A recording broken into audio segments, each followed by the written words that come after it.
জুলাইয়ের আহতদেরকে কানা লুনা বলে তারা সম্বোধন করছে।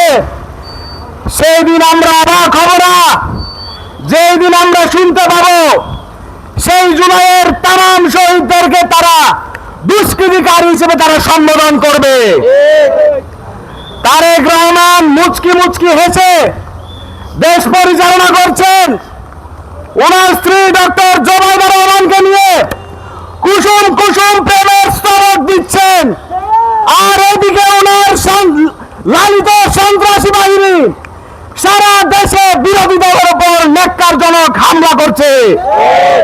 সেই সমস্ত বিএনপির সন্ত্রাসীদেরকে বলতে চাই, তোমরা যদি মস্তান হইতা, তোমরা যদি সন্ত্রাসী হইতা, সেই মস্তানি করা তোমরা হাজিরারে বানাইতে পারতা। তোমরা চাঁদাবাজ, তোমরা ছিচকে চোর।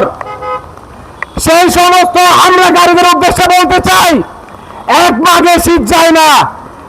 আমরা তোমাদেরকে মজলুম অবস্থায় দেখেছি, তোমাদেরকে আমরা জালিম হতে দেখছি। সেদিন দূর নয় যখন সমগ্র বাংলাদেশ তোমাদের পতন দেখার অপেক্ষায় বসে থাকবে ইনশাআল্লাহ। তারেক রহমানের উদ্দেশ্যে একটা কথাই বলতে চাই, বর্তমান পরিস্থিতি দেখে বোঝা যাচ্ছে আপনার নিয়ন্ত্রণের মধ্যে হয়তো আপনার বিএনপি এবং এই সমস্ত অঙ্গ সংগঠন আপনার নিয়ন্ত্রণে নেই। আপনি হয়তো এই সমস্ত তৃণমূল কর্মীরা চিল্লাই চিল্লাই পদে ঘাটে বলে যে জিয়ার সৈনিক এখন লড়াই করো, তাদের মধ্যে যদি শহীদ জিয়ার ছিটাপোড়া আদর্শ ছিটাপোড়া যদি থাকতো, এই সমস্ত কাপুরুষিত এবং এই সমস্ত ন্যাক্কারজনক হামলা তারা কোনোদিন করতে পারতো না। এই হামলার তীব্র প্রতিবাদ এবং নিন্দা জানিয়ে আমি আমার বক্তব্য শেষ করছি। ধন্যবাদ সবাইকে।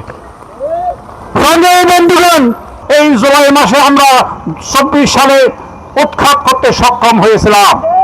তাই জুলাই আমাদের সেই স্মরণীয় মাস, যে মাসে আমরা আমাদের লড়াকু সৈনিকেরা রক্তে আগুন লেগেছে, বুক পেতেছে গুলি কর, এই স্লোগানে বুক পেতে গুলি নিয়ে, জীবন দিয়ে, রক্ত দিয়ে এই বাংলাকে উদ্ধার করেছিল ফ্যাসিবাদের হাত থেকে। সম্মানিত সমাবেশ, একটা কথা আছে, বিনাশকালে বুদ্ধি ক্ষয়।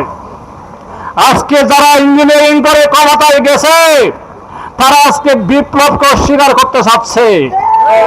ভাইয়েরা আমার, আমরা জানি এখনো পর্যন্ত গ্রাফিতির রং মুছে নাই। এখনো মায়ের কান্না আমরা শুনতে পাচ্ছি, আকাশে বাতাসে বাড়ি হয়ে আসছে।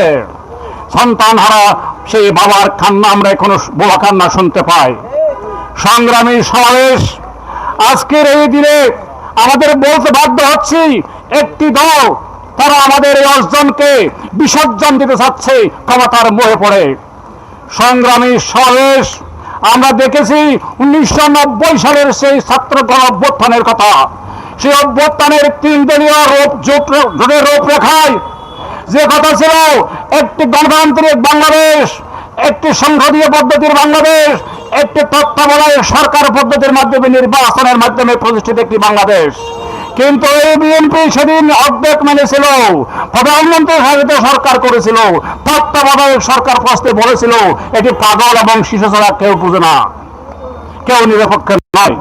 সংগ্রামী সমাবেশ, এরপরে যে আন্দোলন শুরু হলো 96 সালে, 3 মাসের মধ্যে দুটি নির্বাচন দিয়ে তত্ত্বাবধায়ক সরকার মানতে বাধ্য হয়েছিল।